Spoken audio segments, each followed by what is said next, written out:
Rocco, right? All right, stand by, guys. You ready? Yep. I'll tell you when.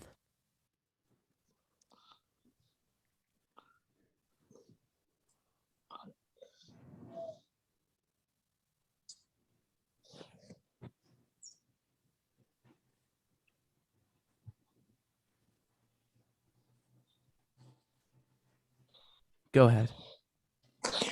So at this time, it's a great honor to introduce a friend of the show and, a caterer and event professional to the nth degree, Rocco Gallelli, the principal of Innovative Catering Concepts, along with his wife, Maria. Rocco is actually calling in from Los Angeles, California, where he is on site as the caterer to the media and NFL films. Rocco, welcome to Food Farms and Chefs, or welcome back, I should say. Thanks, Gene. It's great to be back again on Food Farms and Chefs. Being a part of this company is always a pleasure. So thank you for having me again, and thank you for featuring us today. So Rocco, for people who don't know, I'm going to give them the quick little thing. I believe this is your 6th Super Bowl that you've been on site for as a major player in the catering industry, as well as the Field of Dreams game last fall, the NBA All-Star game. You were the caterer to the Pope here in Philadelphia, and then other little things like backstage at Made in America. So your credentials are pretty established, I would say.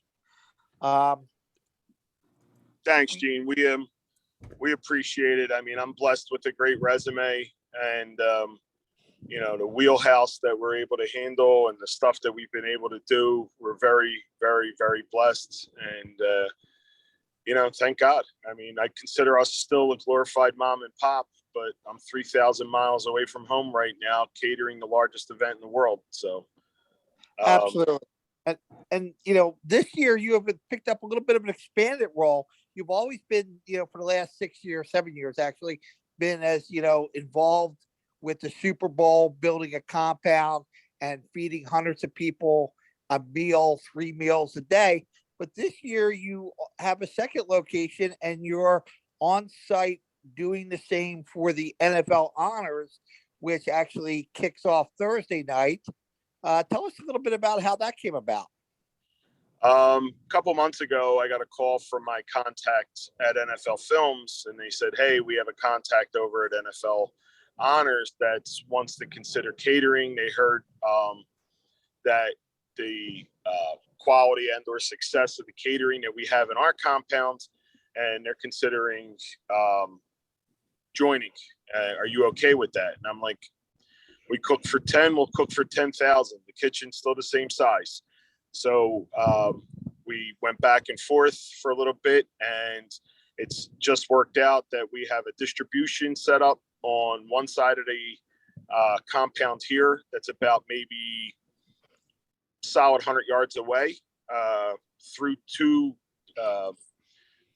golf cart gates and 3 different security levels. And then we have our big setup that's over in the NFL broadcasting compound, where we have our production and our service. So we have 2 service locations and 1 production location. Wonderful. Congratulations on that. And I'm sure that's going to lead to many other opportunities down the road. You're there for 14 days or somewhere around there, and you're doing meals, 3 meals a day for this whole situation. But you really start way back in September, October with that. Tell us a little bit about what it takes to get set up and really to get the logistics for this event. Well, we actually started looking already for next year in Arizona for lodging, because as everyone understands, during the Super Bowl, there's some price gouging. So we're already looking at some opportunity over in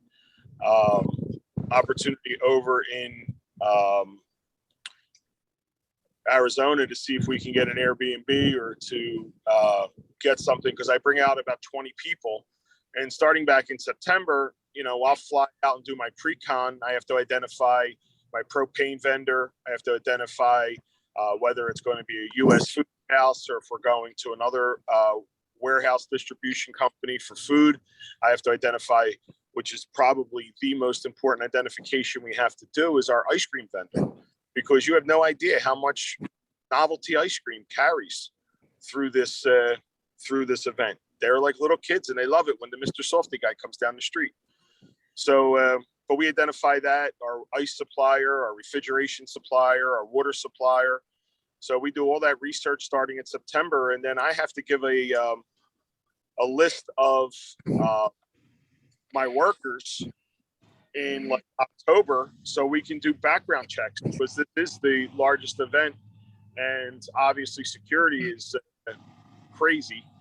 So we have to make sure that happens. So. Well, out there, you do a lot of wonderful creative menus and trying to keep it fresh and exciting for people. And you just came through one of my favorites, your Philly Day, where you spend the day kind of introducing people to Philadelphia foods and foods that, you grew up in and as a resident of South Philadelphia. Tell us a little bit about what was out there on Philly Day this year and how you taught LA what, real Philadelphia food is. Oh, it's funny, Gene. We were serving brocco di Rob, or broccolini, as a lot of people know it out here, or I should say don't know it out here. So we served it as a side item to go with our roast pork and our roasted peppers and the sharp provolone. And a guy comes up to me, he goes, "I got to tell you, buddy, that broccoli was bad. It was so bitter." I went, "It's broccolini, and that's what it's designed to be." But one of our favorites every year, everybody knows of a Philly cheese. And when people find out, and I call it a Philly cheese, is because that's what they call it out here. We know it's a cheesesteak, but people don't understand it. And we try to get them to order it as if they would order it at Pat's or Gino's or Jim's, where you make them order it with a whiz wit or without. And they're like, "Well, what does that mean?" I'm like, "With onions, without onions." And they're like, "Oh." So they think that they know, and they're like, "Well, where's the peppers and mushrooms?" And we're like, "Listen, the traditional cheesesteak does not come with peppers and onions or mushrooms." Thank you. This has been an ongoing argument online too. So we've introduced this year, we always do our Philly menu, and we try to do it a day that it's not super crazy, but it's a day that a lot of people enjoy. And we'll do straight across the board. I'll serve sausage with Maglio sausage and peppers. I literally bring out hundreds of pounds of sausage, ship it wherever I am. So obviously it's the furthest I've shipped it. We'll do roast pork. We'll cook it our style, Italian style, with all the different seasonings and the garlic and everything, slice it down. We'll do a chicken cutlet. We'll do chicken cutlet parm sandwiches. And then we'll do obviously the cheesesteak. And everybody it's amazing because you can buy cheesesteak anywhere in the country pretty much. But not everybody knows how to chop it down, how to slice it, how to caramelize an onion, cook with it, use the whiz to get it on there, use an American or a provolone. And we'll take out par-baked bread from Lissio's, or we'll get local bread. If it meets the standards, we call it like we usually call it the crustiness test to see if it'll make a good sandwich. And then with the par-baked, we'll serve it as if they just got it, wrap it up and send it out. And people were freaking out this year. I know you had posted on your site a couple different pictures of what we prepared. I think we even served some meatballs this year on Philly Day, and they loved it. They absolutely loved it. So this year, obviously you've become an expert at COVID compliance and understanding what, pro sports are looking for after last year and then the NBA All-Star Game and Field of Dreams. So is 2022, a little harder? Is it the same as it was last year? And what kind of issues with supply chain are you hitting? Well, as far as COVID compliance, this is my fourth solid major COVID compliant event that we're serving. So what does that mean? That means that nothing could be grabbed or served unless it's individually wrapped. So we recreated an entire grab and go hot and cold displays as if you're going through almost like a rest area, where even the drinks have to be, the refrigerators have to be so far apart so that if two people are going in the same refrigerator or going into a refrigerator, they're 6 feet apart. And there has to be sanitation wherever you walk in the hand wash station, and masks, and anything that if you're not actively eating or drinking, you have masks on. And then everything has to be ready to be grabbed, or utensils to be able to grab it and put in a vessel so that it's not touched with the human hand, and that the tent that you're serving out of has to have adequate airflow and an adequate return air. And then, coming in, and as far as supply chain is concerned, moving right into that, there's things you just can't find as far as like plastic. I can't find out here. I've been to 3 stores and can't find a box to put a box lunch in. They don't have it. They don't have it. So we're putting them in paper bags because God forbid you use a plastic bag in California, or God forbid you go anywhere without a mask in California. Right now, I'm getting dirty looks because I'm in the middle of a compound trying to talk to you without my mask on. Yeah, with a wonderful backdrop of a stadium, I see as well. So Yeah. A nice view there. Very nice Yeah. view. It's a beautiful day today. It started out, I'm going to rub it in a little bit because my low today was 46, which I think is your high. And then it's going up 10 degrees every hour since 6 o'clock. So right now, we are pretty much in the mid 70s, and at night it's cold. So I'm literally putting the jacket on when I leave the house, and I'm dying sweating by the time we get into service. So this year going out there, you have a little bit of a new culinary team with some new blood in there. You have had Chef Nate work with you for many years in the past. He's since moved on in the world. How is that experience for the newbies? The first week is an easy week. When I say easy, is that once you get the kitchen set up and once the deliveries come in and production starts, as far as prep is concerned, it's good. The chaos that comes around is the actual packaging, because normally you have production and you put it out on the line for service.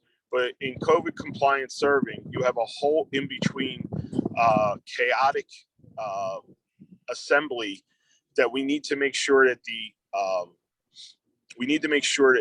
integrity of the product stays good when we're putting it out on heat boxes, and the vessels that we're serving it in holds the product, keeps it cold, keeps it warm, keeps it moist, keeps it dry, whatever it is. So with the inexperience of some of my culinary team, not in culinary, but in this service, it's a little eye-opening. Today was an eye-opening experience because this is the first day of the lockdown of the compound. So a lot of the people on the compound are first time in. So it's putting us back a bit. So normally if we have an hour and a half for service or setup, it's an hour. Or normally if we have a little bit more time, but it's good. They're actually responding great. I can't be happier about the team, how they're putting it together. And I went a little heavy with labor this year just to make sure that if anybody decided that it wasn't for them or they needed to be sent home, I wouldn't be caught shorthanded.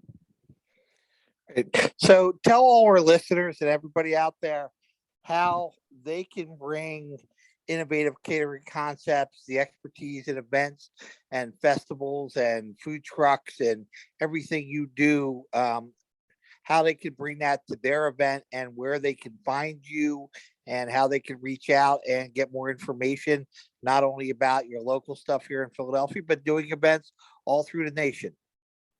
Well, the simplest part, and has the most information, is probably our website, which is www.iccatering.com. And that shows our mobile fleet. We have a mobile fleet that can facilitate any type of corporate or festival.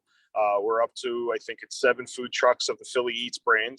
Or as far as our on location and or crew catering services, as far as logistics and everything else is concerned, we feel that we've operated pretty much in all the different parts of the country, from the west to northeast to the southeast. We've accomplished it in almost every market. So we seem to have a good network and relationships and people that we've met and kept in touch with over the years. So it would be great to work with anyone or anything, and an opportunity to bring great crew catering or a food truck to their event. Well, congratulations, obviously, on expanded service out there. I know Thursday is going to be very exciting for you, being at the NFL Honors, and then obviously Sunday being part of another Super Bowl and all the work that goes into that. And for all our listeners, if you stay tuned, Rocco is going to be doing on Sunday with us a special YouTube video from the site, talking a little bit about what's going on out there, what that day was like, some pictures of various things. And we will be putting that up on media during the week after the game. Rocco, congratulations again. Thank you for joining us. Always a pleasure. Give our best to your team. I believe you have Mark and Little Mark. I know Don's out there. So give my best to everybody. And always a pleasure to talk to you. Give your wife a hug, and we will talk to you very soon. Well, we appreciate the opportunity. It's always a pleasure to be on the show, and I look forward to following up with you guys on Sunday. Hopefully the chaos will be manageable, and we'll see where we are, and you'll get to see what it's like out here during the game. It's a 3:30 kickoff for us out here, so it's pretty interesting. Waking up at 4 a.m. or 2 a.m, and because we're used to being up at 5 at home, so it's pretty fun. Absolutely. Well, we've done many a late night, so we can relate. Again, thank you very much. Always a pleasure. Good luck on the rest of your week. Good luck on Thursday. Thanks, guys. I appreciate it very much. It's an honor, a pleasure, and I'll talk to you soon. Take care. Good. Yep. Bye.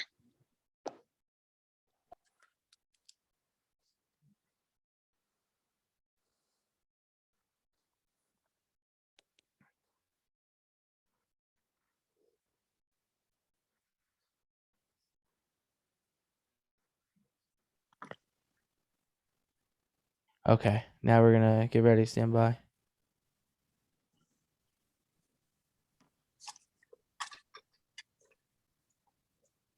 To become a sponsor of our show and have your business or event promoted on every single podcast platform, 2 Philadelphia radio stations on Tuesdays at 6 p.m. evening drive time, an FM station in New York, and to the millions of Facebook users worldwide with access to the Facebook mobile app. Send us an email to either foodfarmsandchefs@yahoo.com or diningonadime@yahoo.com. Hi, everyone. To our listeners around the world, I want to introduce you to friend of the show, Tim Witcher. He is a celebrity chef, and he owns the Wing Kitchen. So, Tim, welcome to the show. Thank you. Listen, I love food farms and chefs, baby, all day. I love it. And you know what? I feel so bad because I still have yet to go. It's just the next time that, when I actually go, you're just going to smother me in some of those wings. I'm telling you, better be hungry. Come with your big appetite. I'm going to love you up with chicken as much as I possibly can and roll you out, and you'll be good to go. So, your locations, obviously they're kind of geared towards, party, like easy, quick and easy, like handheld foods, So I was wondering, with the Super Bowl coming up, how much prep do you have, that going into it? It's unbelievable. So the Super Bowl for the country is the Super Bowl for the Wing Kitchen. It's our busiest day of the year. It's nuts. So we'll be prepping up a little more than 1,000 pounds of wings. And every last pound will be sold, thank God. But it's a lot of prep. It's one thing when you're just opening bottles of sauces and pouring them in somewhere, but since we do all our sauces fresh, there's pounds of jalapenos to be sliced and pounds of garlic to be, grinded up, and basil be picked and all that kind of good stuff. So we take a lot of pride in our sauces. Obviously, that's why we don't do blue cheese or ranch. No matter how angry you are, we don't do it. Because you want to enjoy the experience. But yeah, it's a lot of prep. But it's good though. When you're done after that Super Bowl night by 8:00, it's like a decompression. We're like, all right, whew, we made it. We're out. But it's a great feeling though. I'm sure it is. Now, what out of all of the wings that you create, which ones are your most popular? How much pre-ordering do people do when, they're getting ready for the big game, even just like on a regular weekend during playoffs? So a regular weekend during playoffs is pretty much you can order when you want to order and pick up when you want to pick up. And we have a great system there to be able to pump out food pretty fast. Now, that being said, for Super Bowl now, you have to pre-order. There's no Sunday orders we don't take on Super Bowl, which that was a lesson I'll tell you about a little later on. Also that, you have to pick your time slot you want to pick up. So we're trying to do like 25 orders every 30 minutes, but it gets crazy though. So depending on what time you want to pick up, we have time slots and pre-orders that you have to pick your time slot to pick up also. Now, you had off air discussed with me something that you did for Valentine's Day. Are you going to be doing something special for Valentine's Day for, the couples that are out there?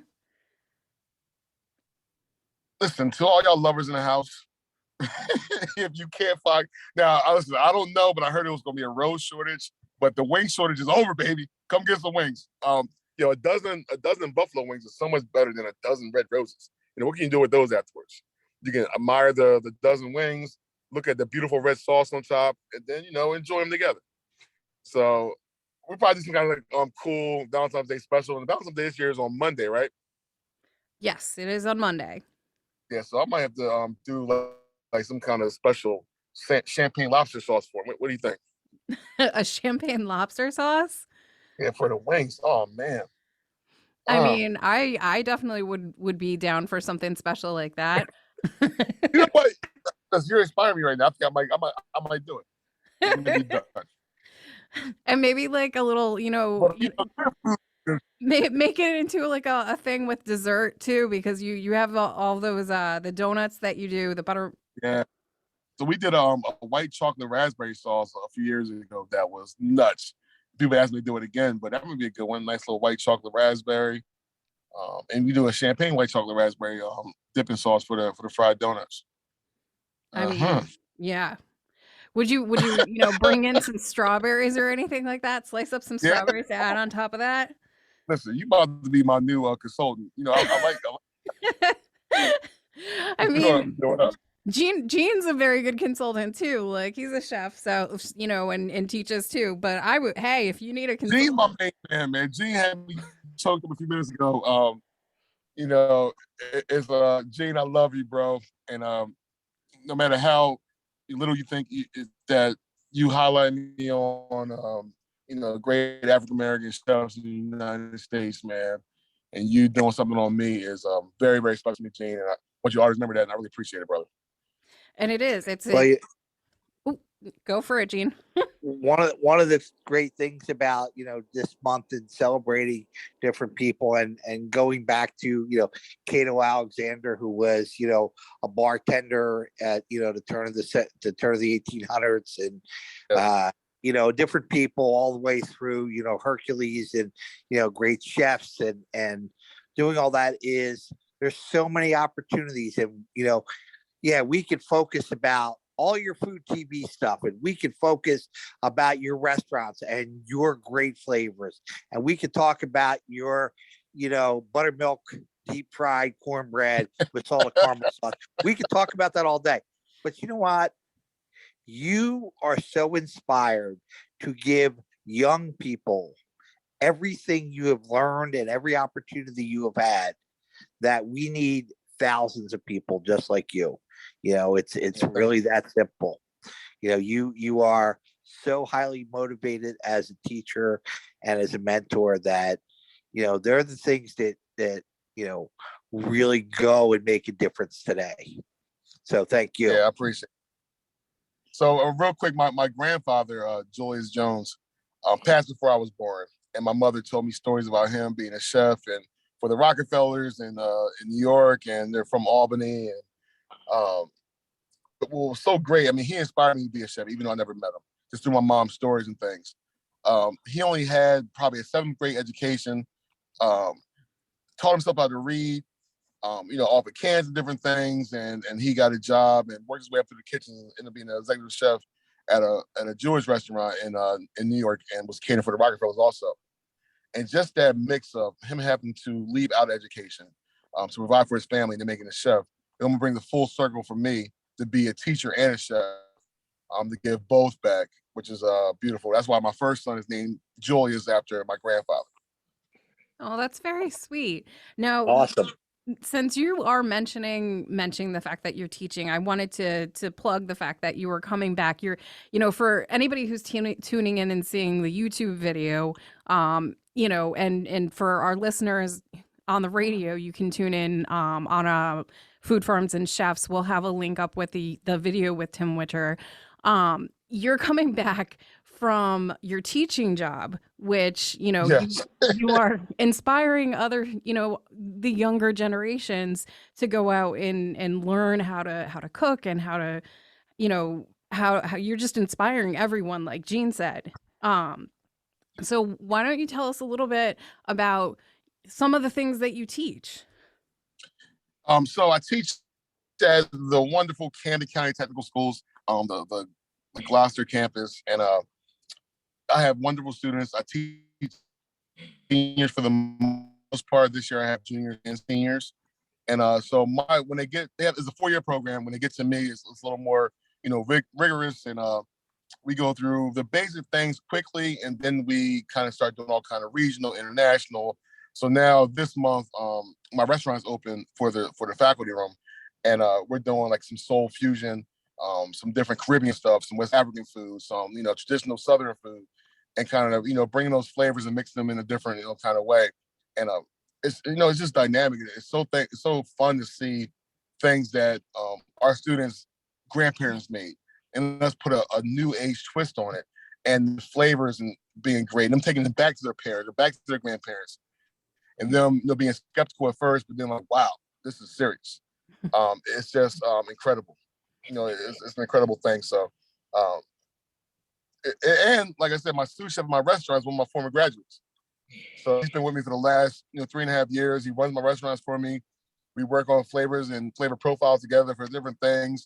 He gets me abreast of the different social media stuff. Like I'm on TikTok now, which has been a month, but we got a few viral videos, which has been good. So it's just the industry is always changing, not just changing, but always come back around again. So figuring out what the trends are, what's going on right now in the industry, and seeing what's coming back and what's going out. So that's the important part. Yeah.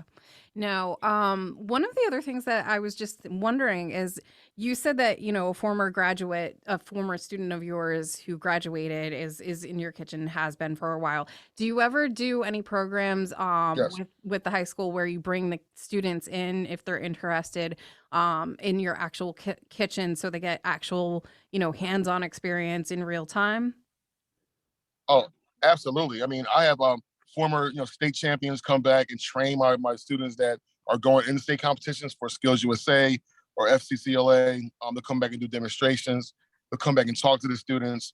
I'm trying to set up something where we can take my students to a fine dining restaurant where maybe some of my other students are working at right now, which is wonderful. I have students that executive chef at different places. I had a student that one chopped. So it's just good. I mean, it's almost like, your own kids. When you see your own kids win something, is better than you winning it.